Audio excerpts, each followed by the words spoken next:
Tepuk tangan terbaik buat Tuhan Yesus. Baik, saudara, pertama-tama saya mengucap syukur kepada Tuhan Yesus Kristus ya, karena kemurahannya kita boleh hadir di sini. Dan yang kedua, saya mengucap syukur kepada Bapak Ibu Gembala yang memberikan kesempatan kepada saya. Baik, saudara, hari ini saya rindu kita sama-sama belajar dari Yosua 6. Baik, saudara, Yosua menghadapi Yeriko. Yosua versus Yeriko. Baik, saudara, dalam perjalanan kita kehidupan, satu kali kita menemukan tembok yang begitu tinggi. Masalah yang kelihatannya mustahil. Seperti Yosua dalam perjalanan awalnya memimpin bangsa Israel, dia ketemu tembok yang begitu tinggi. Dan dia nggak punya alat apapun untuk menghancurkan tembok itu. Dia nggak punya teknologi namanya dinamit. Dia nggak punya teknologi namanya bola yang diayun untuk menghancurkan gedung. Nggak punya. Seringkali itu mustahil bagi Yosua. Tapi tidak mustahil bagi Tuhan.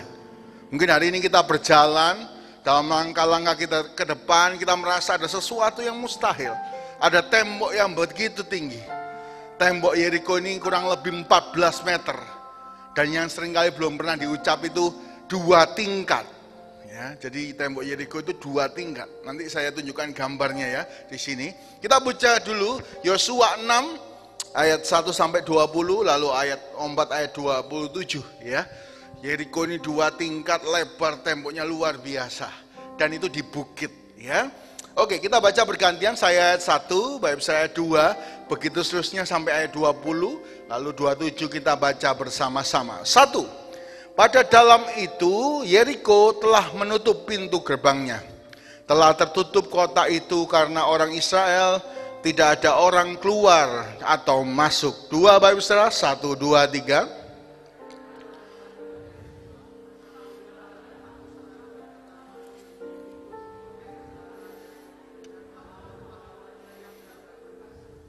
Tiga. Haruslah kamu mengelilingi kota itu, yakni semua prajurit harus mengendarai kota itu, mengedari kota itu. Sekali saja, demikianlah harus engkau berbuat selama 6 hari. 4 Bapak Ibu Saudara, 1, 2, 3.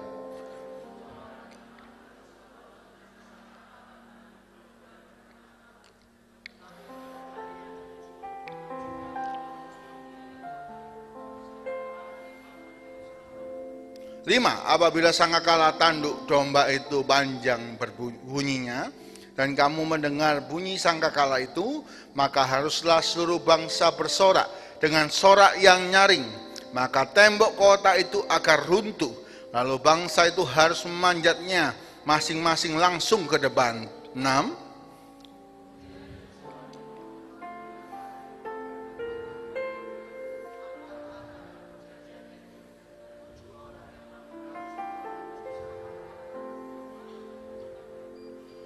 Jadi ketika Tuhan ngomong sama Yosua, Yosua meneruskan ngomong sama imam, ayat 6 ini ya. 7. Dan kepada bangsa itu dikatakannya, ngomong sama bangsa-bangsa, majulah kelilingi kota itu, dan orang-orang bersenjata harus berjalan di depan tabut Tuhan. 8.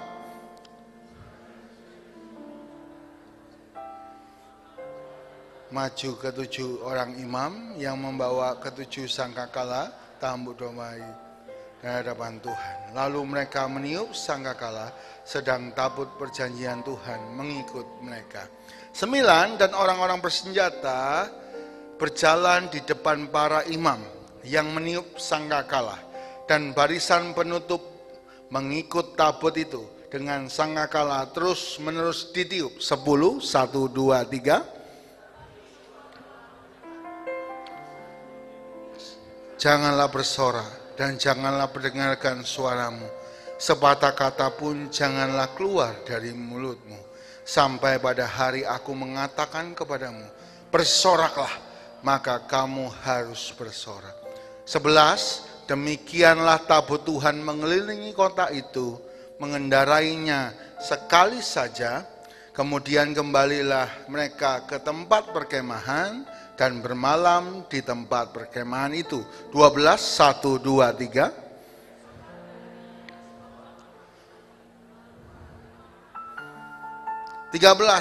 Maka berjalanlah juga ke-7 orang imam yang membawa ketujuh sangkakala tanduk domba itu di depan tabut Tuhan. Sambil berjalan mereka meniup sangkakala, sedang orang-orang bersenjata berjalan depan mereka, dan barisan penutup mengikut tabut Tuhan. Sementara sangkakala terus menerus ditiup. 14, 1, 2, 3.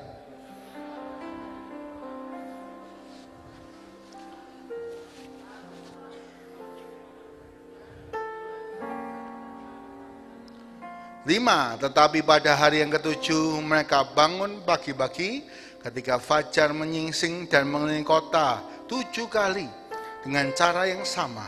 Hanya pada hari itu mereka mengelilingi kota itu 7 kali. 6, 1, 2, 3.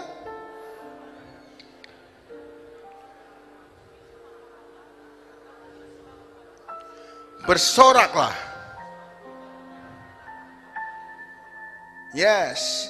17, dan kota itu dengan segala isinya akan dikhususkan bagi Tuhan untuk dimusnahkan. Hanya Rahab perempuan sundal itu akan tetap hidup. Ia dengan semua orang yang bersama-sama dengan dia dalam rumah itu, karena ia telah menyembunyikan orang suruhan yang kita suruh. 18, 2, 3.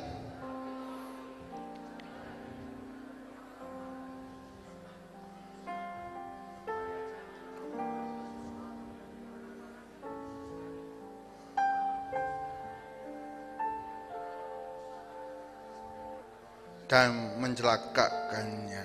19, segala emas dan perak serta barang-barang tembaga dan besi adalah kudus bagi Tuhan. Semuanya itu akan dimasukkan ke dalam perbendaharaan Tuhan.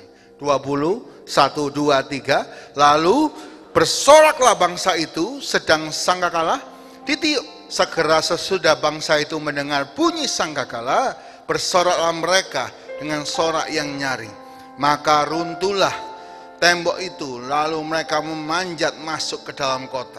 Masing-masing langsung ke depan dan merebut kota itu. 27 sama-sama, 1, 2, 3. Dan Tuhan menyertai Yosua dan terdengarlah kabar tentang dia di seluruh negeri itu. Amin.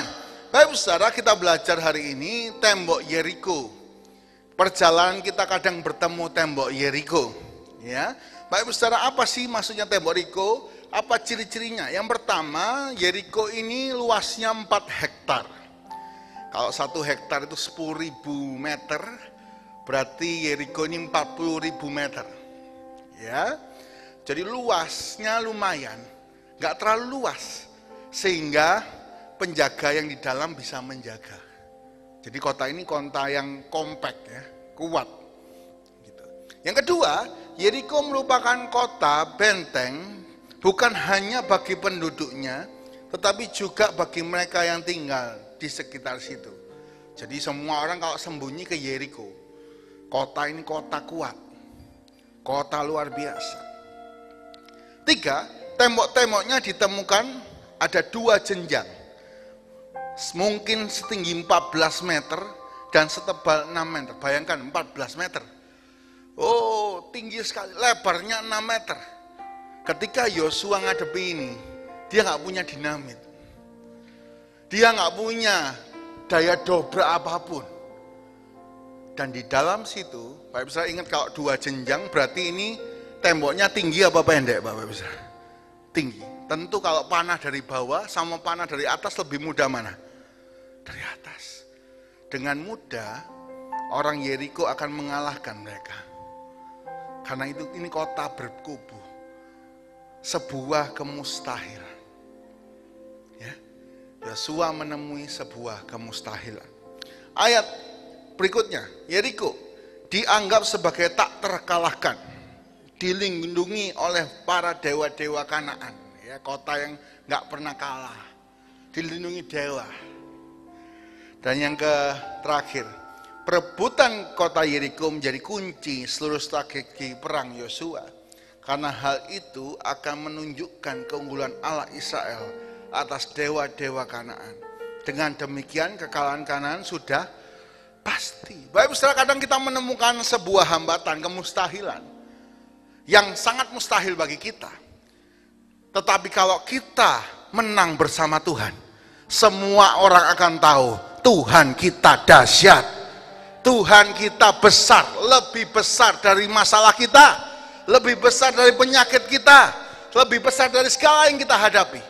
Dan Tuhan dipermuliakan. Oh, beri tepuk tangan yang terbaik buat Tuhan Yesus. Baik saudara, tembok Yeriko ini mungkin kita punya tembok namanya penyakit. Mustahil kita bisa menang atas penyakit ini. Rasanya mustahil, tinggal tunggu waktu aja saya selesai. Atau tembok ini namanya financial problem, keuangan. Wah, utang itu sampai seperti tembok, tebel, nggak dibayar nggak selesai-selesai. Dibayar baru bunganya aja, kita nggak bisa selesai. Kita pengen menyerang, nggak bisa, kena terus. Ataupun masalah dalam keluarga, begitu kemelut, luar biasa. Mustahil Pak, saya ini bisa pulih keluarga saya. Mustahil Pak, saya bisa sembuh. Mustahil Pak, saya finansialnya bisa maju. Anak-anak muda mungkin mustahil masa depan saya cerah. Oh, banyak sekolahnya biasa aja, temennya biasa aja, nggak punya modal, orang lain modalnya banyak. Kita akan merasa seperti ini. Adakah kita ketemu tembok Yeriko dalam hidup kita? Baik saudara, apakah kita menemukan kemustahilan? Tembok Yeriko ditulis di ayat 1, pintunya ditutup dan temboknya tinggi. Kita mungkin menemui pintu yang ditutup, pintu yang tertutup bagi kita. Apa pintu yang tertutup bagi kita? Itulah Yeriko kita. Tapi saat kita bersama Tuhan, seperti Yosua, kita pasti menang. Katakan kepada tepuk dadanya, saya bersama Tuhan pasti menang. 1, 2, 3, saya bersama Tuhan pasti menang. Beri tepuk tangan yang terbaik buat Tuhan Yesus. Ini semoga bukan cuma perkataan di gereja, tapi kita harus alami. Hari ini kalau ketemu tembok Yeriko, orang-orang yang keras, bos kita yang keras hati, perusahaan sebelah yang luar biasa naik dan kita terombang-ambing, itu tembok kita, pintu yang tertutup. Tuhan akan bukakan pintu yang tertutup itu. Hari ini Tuhan akan nyatakan.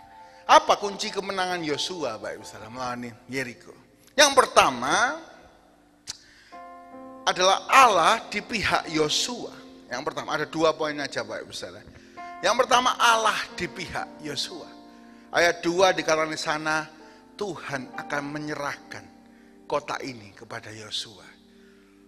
Yang pertama, ayo kita pastikan Tuhan itu di pihak kita. Sudahkah Tuhan di pihak kita? Bapak Saudara, kita belajar kenapa Yosua ini bisa, Tuhan bisa berpihak kepada Yosua. 1, saya tulis di slide ya, boleh catat Bapak Saudara. Nomor 1, Allah bisa berpihak kepada Yosua karena Yosua merenungkan firman Tuhan siang dan malam. Karena itu dia berhasil dan beruntung. Yosua 1. Dia mulai perjalanan dengan firman. Hari ini kita mulai perjalanan kita dengan apa? Apakah kita mulai ngitung, pagi-pagi bangun melek, langsung buka kalkulator Bapak Ibu Saudara? Wah, nggak tahu ngitung apa. Saya berdoa kita mulai dengan firman. Yosua mulai dengan firman. Bapak Ibu Saudara, kata Ibrani dengan kata merenungkan itu sama seperti dipakai untuk sapi yang sedang makan rumput. Bapak Ibu Saudara, kalau lihat sapi ya, sapi itu makan, dia tiba-tiba diem. Lalu beberapa saat kemudian, beberapa jam kemudian, dia akan kecapan. You know kecapan Bapak Ibu Saudara? Dia akan ngunyah-ngunyah sendiri. Padahal dia nggak makan rumput lagi. Kenapa? Karena sapi memiliki sesuatu yang tenggorokan, dimasukkan nanti dikeluarkan lagi, dikunyah, baru dicerna. Sama seperti firman Tuhan. Hari ini ayo kita cerna terus. Mungkin hari ini terimanya langsung kita simpen ya dalam catatan atau save di YouTube kita. Nanti kita buka lagi. Oh seperti ini ya. Kita cerna lagi. Bapak Ibu Saudara, YouTube itu sangat membantu ya. Kalau Bapak Ibu Saudara lagi susah, ketemu tembok, Pak ini pintu tertutup bagi saya. Temboknya tinggi, saya nggak bisa lompat, tapi saya harus hadapi. Karena ini perjalanan hidup saya. Maka apa yang harus kita lakukan? Nomor 1, pastikan Tuhan di pihak kita. Roma 8 ayat 31 dikatakan, jika Allah di pihak kita, siapa lawan kita? Tapi kalau jika Allah seteru kita, jangan harap kita bisa menang. Bapak Saudara, pastikan Allah di pihak kita. Ini kartu as kita. Kalau kita berdosa, kita salah, kita musuhnya Allah, oh jangan berharap menang. Tapi kalau Allah di pihak kita, kita pasti menang. Beri tepuk tangan yang terbaik buat Tuhan Yesus. Yang kedua, kenapa Allah berada di pihak Yosua? Setelah merenungkan firman Yosua 1. Yosua 4, Yosua itu taat. Ketika menyeberang sungai Yordan, Tuhan minta tabut dulu. Imam itu harus menginjakkan kakinya ke air. Bapak Saudara, bayangkan ini sungai ya, sungai itu dalam. Pertama imam harus berani menginjakkan kaki ke air. Bapak Saudara, salah satu nama sungai Yordan ini adalah The River of Judge atau sungai penghakiman. Jadi kalau kita nggak tahu orang ini salah apa benar, sederhana, lempar ke sungai Yordan. Kalau selamat berarti benar. Kalau nggak selamat berarti salah. Gitu ya. Derasnya begitu rupa. Tapi Yosua taat. Imam injakkan kaki ke Yordan. Bapak Saudara, kita bisa pilih banyak hal. Pakai perahu, bangun perahu, kan bisa. Apakah imam itu nggak ngobrol sama Yosua? Oh jangan langsung lah. Nanti ada apa-apa sama tabut Tuhan. Yosua belajar taat. Bapak Saudara, hari ini kalau kita belajar taat, lakukan firman. Jangan kaget kalau kemenangan demi kemenangan dengan cara yang ajaib Tuhan sudah sediakan. Ya, belajar taat, Pak Ustaz. Taat ini kata yang mudah tapi sulit dilakukan. Ya, sederhana, kalau lampu merah itu artinya terus apa berhenti, Pak Ustaz. Oh gaspol gitu ya. Oh lihat kuning itu tambah ditancap gas gitu ya. Banyak hal sederhana, seat belt ya, helm dan banyak hal yang lain. Taat itu sulit. Tapi Yosua berhasil taat kepada firman. Karena itu Yosua berhasil dan menang. Baik saudara, ayat yang memberkati saya. Yesaya 22 ayat 22. Ya, kita baca sama-sama, ini kita pegang dalam hidup kita. 1, 2, 3. Aku akan menaruh kunci rumah Daud ke atas bahunya. Apabila ia membuka, tidak ada yang dapat menutup. Apabila ia menutup, tidak ada yang dapat. Jadi kalau ada pintu yang tertutup seperti Yeriko, kalau Tuhan yang buka, pasti terbuka. Kalau Tuhan yang tutup, kita nggak akan bisa kemana-mana. Tapi kalau Tuhan yang buka, Tuhan buka dengan cara yang ajaib. Satu kali Bapak Saudara, ada seorang hamba Tuhan punya asisten rumah tangga. Ya, asisten rumah tangganya ini dari desa, wajahnya biasa. Tapi karena dia tinggal di gereja, wah dia sungguh-sungguh cari Tuhan. Satu kali dia ingin cari jodoh. Ketika dia ingin cari jodoh, dia lihat fotonya David Beckham. Wah ya, fotonya David Beckham ganteng, bule, wah keren gitu ya Pak Saudara. Lalu dia doa, Tuhan, kasih saya suami seperti David Beckham. Wah ya, dia doa terus.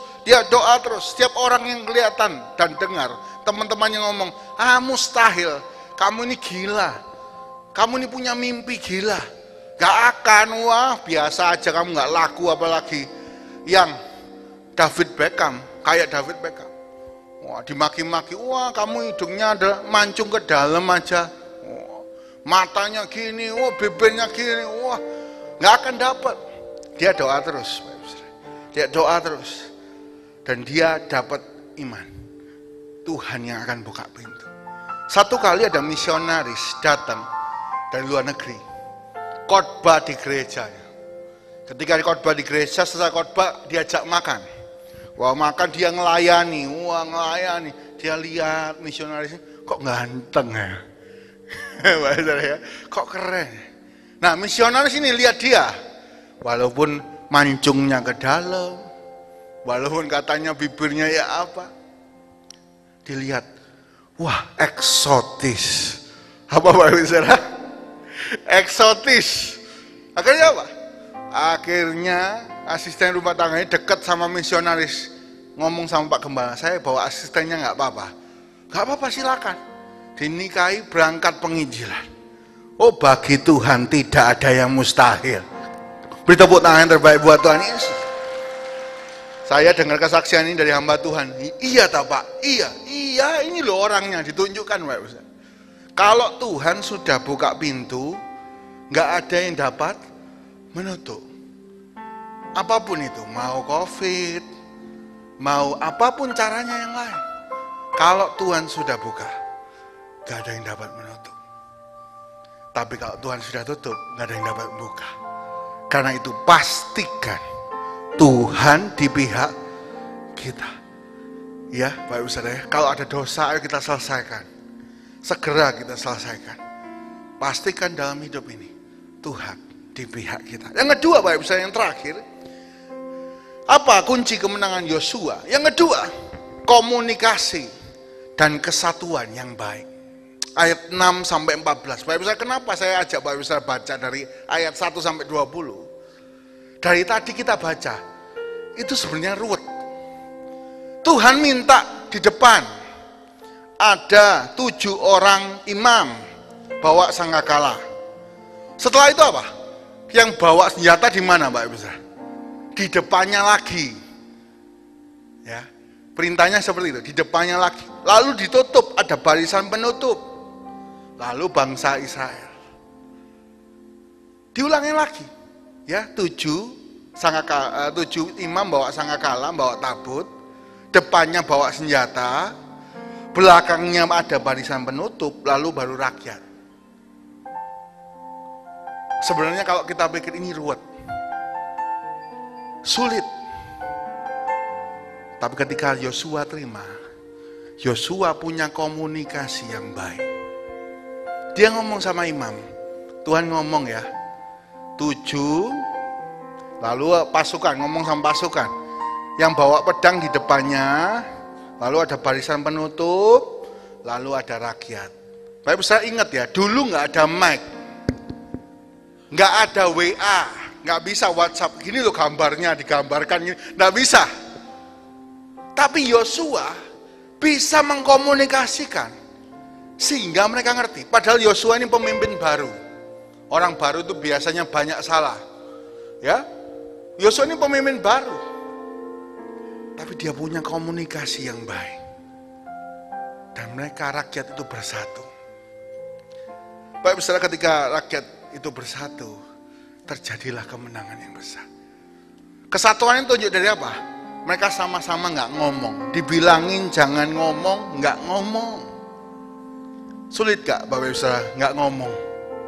Satu kali teman saya puasanya macam-macam ya Bapak Ibu Saudara. Kita itu bisa nahan diri dengan macam-macam. Ada yang sakit mah, oke, puasa bicara. Ya, jadi kalau umpama kita lagi lapar ngomong-ngomong ditulis, ngasih tulis. Wah, ditanya lagi, ya apa? Seneng? Nulis, seneng. Tulis ya, kasihkan. Wah, sulit Bapak Ibu Saudara. Puasa bicara sulit, apalagi wanita ya. Kalau wanita ini kelemahannya suka bicara. Itu bagi laki-laki itu alat, tapi bagi perempuan bicara itu kenikmatan. Bener ya ibu-ibu ya, ngobrol itu senang ya. Bahkan kalau zaman Adam dan Hawa itu nggak ada yang diajak ngomong. Adam lagi malas ngomong, ular diajak ngomong. Ular aja diajak ngomong gitu. Nah Bapak Ibu Saudara, barisan tentara Israel ini apakah laki semua? Enggak, ada yang perempuan. Tapi Yosua bisa nyatukan bisa nyatukan. Dia punya komunikasi yang baik. Semua bersatu. Di situ letak kemenangan. Baik saudara, hari ini yang pertama, ayo punya komunikasi yang baik. Sudahkah kita punya komunikasi yang baik suami istri, anak orang tua? Ya. Apakah kita punya komunikasi yang baik? Punya waktu untuk komunikasi duduk di meja makan, atau sama-sama semua sibuk sama HP-nya sendiri-sendiri? Hati-hati Bapak Ibu Saudara. Kalau kita gak punya komunikasi yang baik, kita gak akan pernah bisa nyatu. Ya. Dan kalau kita bersatu, kita pasti menang. Ini, Yosua kalau dia Allah di pihaknya, maka semua ini bisa diatur. Dia komunikasinya baik, wah luar biasa. Baik Saudara, satu ayat ya, Kejadian 11 ayat 6. Kita buka sama-sama. Kejadian 11 ayat 6. Dan Tuhan berfirman, mereka ini satu bangsa dan satu bahasa untuk semuanya. Ini barulah permulaan usaha mereka. Mulai dari sekarang apapun juga yang mereka rencanakan, tidak ada yang tidak akan dapat terlaksana. Ini menara Babel Pak Bisa. Ketika belum bahasa diganti ya. Bahasa semua satu, mereka ini satu bangsa, satu bahasa. Komunikasinya baik. Apapun juga yang mereka rencanakan, tidak akan yang tidak ada, yang tidak akan terlaksana. Alias pasti berhasil. Ya, saya pesen sama Jose ini WL kita yang sebelah kanan Pak Ibu ya. Dia kuliah Vkom, ilmu komunikasi. Bagus Jose. Kalau kamu bisa komunikasi, Kejadian 11 ayat 6, kamu bisa membawa semua orang ngerti, maka itu artinya tidak akan ada yang tidak terlaksana. Pasti berhasil. Bapak Saudara, hari ini sudahkah kita punya komunikasi yang baik? Mulai punya waktu komunikasi yang baik. Komunikasi ini bahaya Bapak Ibu Saudara kalau salah-salah. Ya. Seringkali masalah timbul karena yang pertama misunderstanding. Salah ngerti. Ya. Kadang kita itu salah mengerti. Artinya apa, maksudnya apa, jadinya apa. Satu kali ya di kereta api ada antri ke toilet Bapak Ibu Saudara. Yang di dalam orang Jawa. Lama nggak keluar-keluar. Lalu yang antri yang kedua itu orang Sunda. Lama nggak keluar-keluar, dilihat jam, wah setengah jam nggak keluar-keluar, 1 jam nggak keluar-keluar, mulai nggak kuat Pak Ibu Saudara kan. Orang Sunda ini ngomong, ditok-tok ya, dak, atos mang, wah Pak Ibu Saudara ya, ngomong apa, atos mang, ketika selesai langsung tiba-tiba orang Jawanya keluar langsung dipukul nih orang Sunda, buak, wah berantem, dilerai, lu kenapa? Iya ini ngomong atos-atos, atos. Wah, orang Sundanya ngomong, atos itu artinya sudah mang. Wah, mereka berantem, kenapa? Misunderstanding. Mungkin kita salah ngerti bahasa kadang. Satu kali Napoleon Bonaparte itu ya. Napoleon ini seorang panglima yang luar biasa. Satu kali dia menang lawan Romawi. Setelah menang, tentara semua disandra. Dikasih pedang di leher. Semua prajuritnya berdiri. Hari itu hatinya tersentuh. Dia nggak mau numpahkan darah. Dia nggak pengen numpahkan darah. Tiba-tiba dia hajing terus. Habis gitu dia teriak bahasa Jerman. Flu ini berat sekali. Tahu apa yang terjadi? Semua tentaranya dengar, habisi mereka semua. Cuma beda 1 huruf, Pak. Lalu langsung dibunuh semua. Dia nangis. Aku gak mau numpahkan darah hari ini. Tapi karena misunderstanding, cuma beda 1 huruf bahasa Jerman, Pak. Itu darah tertumpah semua. Hari ini alangkah baiknya kalau kita punya waktu untuk saling mengerti.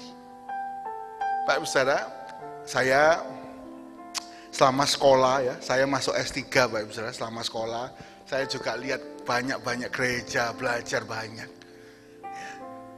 Ada namanya Bapak Ibu Saudara, generasi gap ya. Generasi gap artinya apa? Generasi atas dan generasi bawah itu seringkali salah ngerti.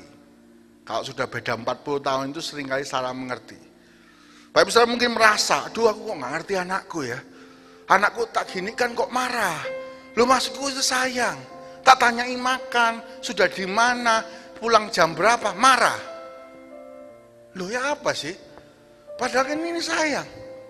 Anaknya pun merasa demikian. Papaku gak sayang sama aku, mamaku gak sayang aku. Loh, padahal itu lakukan yang terbaik. Saya belajar. Nah, kenapa ya kok seperti ini? Kenapa ya? Satu kali saya ketemu orang yang usianya seperti Pak Gembala. Wah, ngobrol, lalu dia ngomong, semua pelayan Tuhan di sini saya anggap anak. Kalau anak dicintai berarti siap dimarahi. Wah, saya kaget Bapak Saudara. Wah, kaget dimarahi. Jadi semua Bapak Saudara ya, anak-anak muda, kalau dimarahi berarti artinya dicintai Bapak Saudara ya. Wah, lalu saya telepon. Oh, saya teleponin terus dia. Wah, saya cari di mana dia. Karena sayang. Teleponin terus. Yang muda ngomong, aduh kok diteleponi terus. Mau rencanakan ini, mau rencanakan itu gak bisa. Telepon terus, gak ketemu. Lalu hamba Tuhan ngomong, ingat loh ya, kalau sesuatu itu favorit, umpama kita punya motor favorit, pasti yang paling sering dipakai yang mana Pak Ibu? Yang favorit, dilapi terus, dibenerkan gitu kan. Berarti kalau anak favorit, jangan kaget kalau suka ditelepon. Jangan kaget kalau suka dimarahi. Saya dengar, saya mikir, oh iya ya. Berarti Pak Gembala selama ini telepon-telepon saya itu sayang, Pak Saudara ya. Anak-anak muda mungkin kalian merasa, oh kok kenapa orang tua aku telepon terus. Wah, di belakang mulai ada yang sikut-sikutan. Nyo, denger nonyo. Ya. Itu artinya sayang. Sebaliknya, kalau anak muda ngerasa waktu sendiri mau ngasih yang terbaik. Nah, ini harus dijembatani. Bapak Ibu Saudara, kalau kita bersatu, kita pasti diberkati dan menang. Yang percaya katakan amin. Beri tepuk tangan yang terbaik buat Tuhan Yesus. Ingat Bapak Ibu Saudara, kemana Tuhan kirimkan berkat? Sungguh alangkah baiknya, sungguh alangkah indahnya bila saudara semua hidup rukun bersama. Seperti minyak di kepala Harun, dan kejanggut dan jubahnya turun, seperti embun mengalir ke bukit Sion. Kesanalah berkat-berkatnya tercurah, hidup selama-lamanya. Wah ya. Kemana berkat itu tercurah? Ke tempat orang rukun. Jadi kalau anak orang tua gak bisa rukun, salah paham terus, susah menang dalam hidup. Satu kali saya lagi ngobrol di podcast, Pak Ibu Saudara ya. Podcast saya di YouTube, podcast Pastor Ishak ya. Saya ngobrol sama Pastor Esra Sutopo, grupnya Sutopo, Pak Ibu Saudara ya. Esra Sutopo ini adalah seorang pianis, pemimpinnya penyanyi lagu rohani namanya Sound of Praise. Kita seringkali nyanyi lagunya. Satu-satunya yang ku andalkan. Ini Sound of Praise. Kita seringkali nyanyi yang lain, banyak lagunya Sound of Praise. Aku diberkati, aku dilimpahi, karena Allah sanggup untuk menyediakan. Nah, Bapak Ibu saya ketika ngobrol di podcast, hambanya ini cerita ya. Kita ngelayani dengan caranya kita. Tapi akongnya engkongnya Pastor Esra ini belum tentu suka. Kalau engkongnya Pastor Esra, pelayanan bajunya harus putih, celananya harus putih ya. Oh, tapi kalau Pastor Esra, wah pakainya bajunya anak muda, nggak apa-apa kaos, yang penting hatinya. Ketika Son of Praise ini pertama kali konser, apa yang terjadi? Pastor Esra bersama adik-adiknya dimarahi. Lo nyiptakan lagu buat Tuhan, tapi dimarahi. Konser nggak mau datang, kakeknya nggak mau datang. Namanya generasi gap ya, beda. Gereja kok gelap, gereja itu harus terang. Wah ya, Bapak Ibu apa yang terjadi? Beliaunya cerita sama saya, apa yang dia lakukan? Ia ngajak makan terus, gantian. Yang 4 saudara, gantian ngajak makan Akong. Tapi setiap kali makan tetap dimarahin, ya. Ngajak makan tetap dimarahi, ya. Salah terus gini. Konser kedua tetap marah. Konser ketiga, kakeknya datang, walaupun terlambat, sudah lagu terakhir, datang. Mulai nggak marah, diajak ngobrol, makan, ya. Diceritakan jiwa-jiwa yang bertobat. Lalu konser yang keempat, kakeknya itu datang dari awal sampai akhir. Sambil menangis, Pastor Esra ini ngomong sama saya. Engkong saya ngomong, zamannya engkong memang caranya engkong, tapi zamanmu pakai caramu. Kita sama-sama melayani Tuhan. Ayo layani Tuhan sampai habis. Setelah beberapa lama, Akongnya Pastor Esra pulang ke rumah Bapak. Bapak Ibu Saudara, saya mau beritahu kesatuan itu bukan sebuah hal yang instan. Beda generasi langsung bisa nyatu, oh susah. Butuh waktu, proses, ketemu makan, dimarahin, ngobrol visi, dan sebagainya. Saya mau ngomong hari ini sama Bapak Ibu Saudara yang punya anak. Mungkin Bapak Ibu Saudara punya perusahaan. Bapak Ibu Saudara punya toko. Kita pakai cara lama, semua kita pegang sendiri. Wah semua teknologi, wah harus diatur sendiri. Tapi begitu anak kita ajak kerja, dia mindsetnya digital semua. Oh Pak, datanya disimpan di cloud. Cloud itu apa Bapak Ibu Saudara? Awan, ya kan? Ya apa cara nyimpen data di awan, kan gitu. Oh gini Pak, oh susah, gak usah wes. Kita akan beda generasi, beda cara. Kita mungkin gak cocok. Kita akan marah sama anak kita. Kamu ini kok gak becus, cara itu gini, papa berhasil gini. Tapi zaman ini berubah. Anaknya juga ngomong, Pak yang berhasil tuh gini loh Pak. Wah ketemu dia. Ibu saudara ingat sekali lagi. Di dalam kesatuan ada keberhasilan dan kesuksesan. Dalam kerukunan ada berkat Tuhan. Coba sama-sama ditemukan. Anak-anak muda kalau punya ide-ide yang besar, coba buktikan ada hasilnya enggak? Ada hasilnya enggak? Harus ada hasilnya. Orang-orang senior, lihat anak-anak muda. Mereka sama-sama ingin maju dengan caranya. Jadi Bapak Ibu Saudara, senior perlu bimbingan, ya membimbing anak-anak muda. Anak muda punya kekuatan. Oh kalau ini nyatu, semua pasti jadi besar. Ya saya pesan sama Bapak Ibu Saudara, kalau punya toko, punya perusahaan, dalam rumah tangga, coba dengarkan anak Anda. Tapi pastikan mereka punya hasil. Jalannya lurus, ada hasilnya. Coba dengarkan, disatukan. Maka akan sukses luar biasa. Ya, Bapak Ibu Saudara, semua di kerjaan, di gereja pun demikian. Banyak hal yang akan kita tambah kalau kita bersatu, kolaborasi. Ya. Kalau gereja kita banyak yang sering pakai batik ya. Wah, pakai batik. Lalu anak-anak muda WL ngomong, "Kok boleh nggak kalau pakai jaket?" Sebulan sekali ya. Sebulan sekali. Ya. Pelan-pelan. Jangan nanti shock. tiba-tiba kaosan celana sobek-sobek, Pak Saudara ya. Oh, kaget langsung dari depan ya. Lu, WL-nya kok gitu mungkin ya. Pelan-pelan kita imbangi.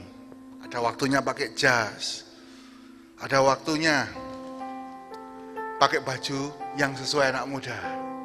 Lagu pun demikian, nggak semua baru, harus ada lagu lama supaya kita bisa nyanyi sama-sama. Baru harus ada. Baik saudara, kalau kita bersatu, tembok Yeriko manapun pasti hancur. Kita berkemenangan. Beri tepuk tangan yang terbaik buat Tuhan Yesus. Satu ayat lagi Bapak Ibu Saudara ya. Matius 18 ayat 19 sampai 20. Matius 18 ayat 19 sampai 20 ayat yang harus kita pahami sama-sama Bapak Ibu Saudara ya. Mari baca dengan suara keras. 1, 2, 3. Dan lagi aku berkata kepadamu, jika 2 orang daripadamu di dunia ini sepakat minta apapun juga, permintaan mereka itu akan dikabulkan oleh Bapakku yang di sorga. Sebab di mana 2 atau 3 orang berkumpul dalam namaku, di situ aku ada di tengah-tengah mereka. Bapak Ibu Saudara, di sini katakan, kalau ada 2 orang sepakat, suami istri sepakat, orang tua anak sepakat, kita mau sama-sama tokonya maju, kita mau sama-sama perusahaannya maju, seluruh kita jemaat GBT Mesaron, kita pengen gereja kita maju, sepakat, kita doa, minta apa saja, Tuhan kabulkan. Tapi untuk capai kata sepakat, itu ada proses ya. Jadi sudahkah kita berproses, punya komunikasi yang baik, ngobrol orang tua anak. Anak kalau ngobrol jangan nyengol-nyengol ya, tahu nyengol-nyengol ya, ngegas. Wah, teriak-teriak. Orang tua pun akhirnya nyolot gitu Pak Saudara ya. Ayo nyatu, sepakat. Apa sih kehebatan sepakat? Sebagai penutup Pak Ibu Saudara ya. Ini jarang dibahas, tapi saya ingin bahas Yonatan dan bujangnya. Ya, kita buka sama-sama 1 Samuel 14 ayat 6 sampai 7. Lalu lompat ayat 14 dan 15. Sebagai penutup khotbah hari ini dengan kata sepakat. Saya ingin kita semua sepakat, suami istri sepakat, orang tua anak sepakat, jemaat dan gembala sepakat bahwa sebuah tujuan akan kita capai bersama-sama. Mungkin idenya beda, mungkin pengetahuannya beda, tapi kita bisa satukan sama-sama. Oke. Saya minta tolong buka isi worship ya, karena ayat 14-15-nya masih di sini, belum di sana. Oke. 1 Samuel 14 ayat 6 sampai 7, lompat ayat 14 sampai 15. Ayat 6 saya yang baca, ayat 7 Bapak Ibu Saudara, ayat 14 saya, ayat 15 Bapak Ibu Saudara. 1 Samuel 14 ayat 6, berkatalah Yonatan kepada bujang pembawa senjatanya itu, mari kita menyeberang ke dekat pasukan pengawal orang-orang tidak bersunat ini. Mungkin Tuhan akan bertindak untuk kita, sebab bagi Tuhan tidak sukar menolong, baik dengan banyak orang maupun dengan sedikit orang. Ya. Ayat 7 Bapak Ibu Saudara, 1, 2, 3.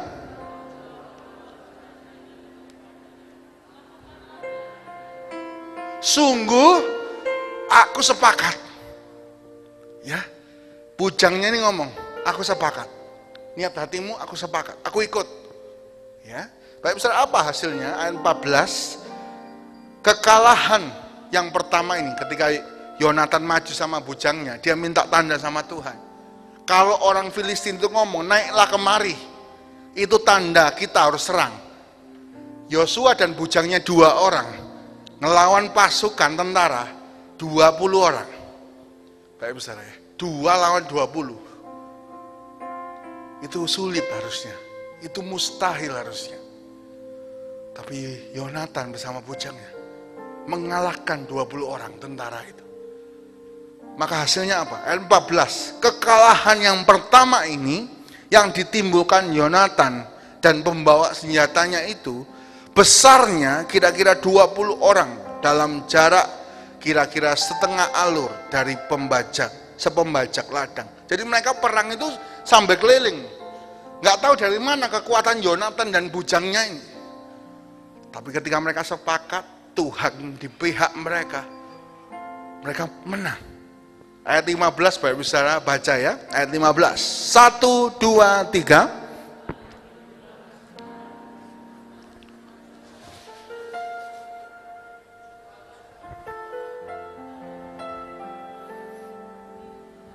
Sehingga menjadi kegentaran yang jadi dengar berita ini bumi gemetar, sehingga kegentaran orang Filistin itu takut semua langsung.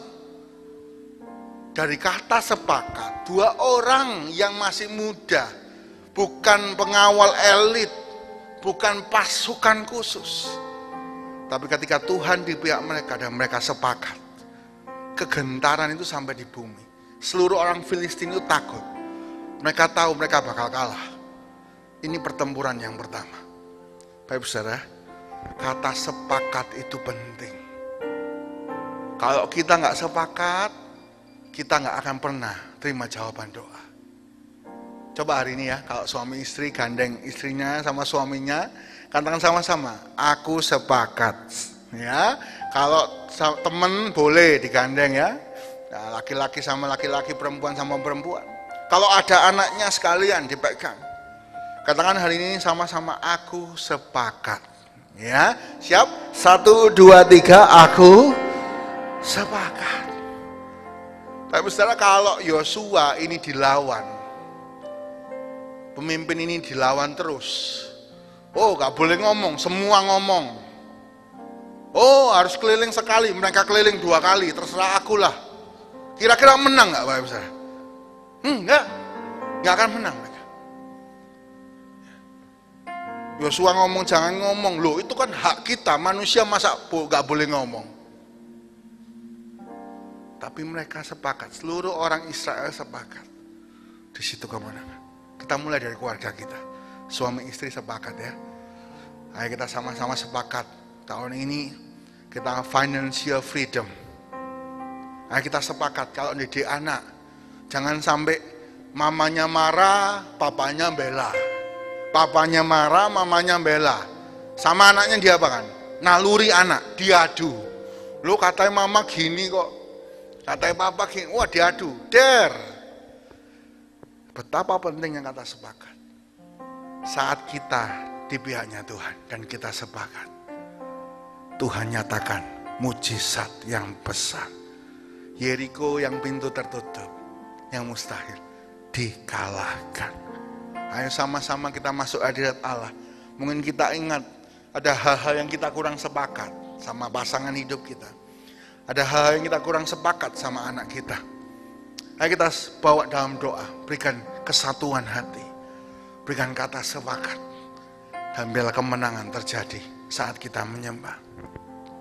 Haleluya. Terima kasih. Tak terbatas kuasa-Mu Tuhan, semua dapat Kau lakukan. Apa yang kelihatan mustahil bagiku, itu sangat mungkin bagimu. Di saat ku tak berdaya, kuasa-Mu yang sempurna. Ketika ku percaya, mujizat itu nyata. Bukan karena kekuatan, namun Roh-Mu ya Tuhan. Ketika ku berdoa, mujizat itu nyata. Tak terbatas kuasa-Mu Tuhan, tak terbatas kuasa-Mu Tuhan. Semua dapat Kau lakukan. Apa yang kelihatan mustahil itu sangat mungkin bagimu Tuhan. Kesembuhanku, kemenanganku mungkin bagimu. Di saat ku tak berdaya, kuasa-Mu yang sembuh. Ketika ku percaya, mujizat itu nyata, bukan karena kekuatan kami, namun Roh-Mu ya Tuhan. Ketika ku berdoa, mujizat itu nyata. Di saat ku tak berdaya, kuasa-Mu yang sembuh. Ketika ku percaya, mujizat itu nyata, bukan karena namun Roh-Mu Tuhan.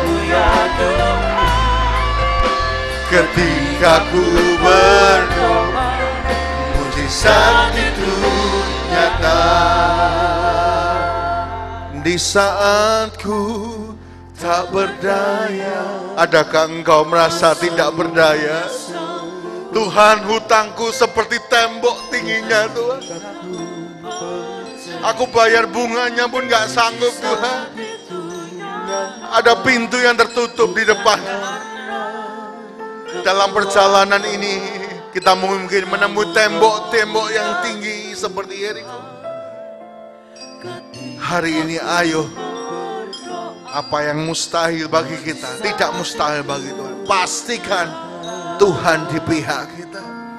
Di saat ku tak berdaya, mari kita ajak keluarga kita bersatu mencapai kata sepakat. Mujizat itu nyata, bukan karena kekuatan, namun Roh-Mu ya Tuhan. Ketika ku berdoa, mujizat itu di saat ku tak berdaya, kuasa-Mu yang sembuh. Kami percaya Tuhan, mujizat itu nyata, bukan karena kekuatan, namun Roh-Mu ya Tuhan. Ketika ku mari kita menyembah Tuhan. Haleluya. Kami datang padamu Tuhan, Allah pembuat mujizat. Kami mengandalkan-Mu Tuhan. Mari naikkan penyembahan kita.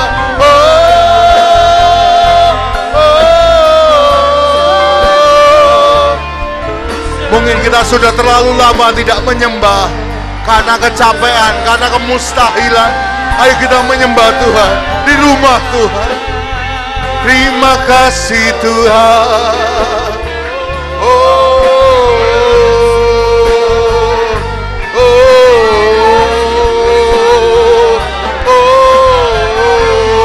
Haleluya. Tuhan, berikan kemurahan-Mu kepada kami. Turunkan kemurahan-Mu Tuhan. Kami yang sakit, kami disembuhkan dalam nama Yesus. Kami yang belum memiliki keturunan, Tuhan bukakan jalan dalam nama Yesus. Apa yang mustahil bagi kami, Tuhan sediakan.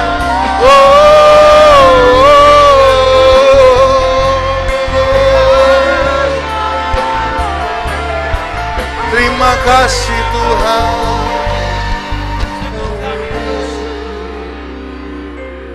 Di saat ku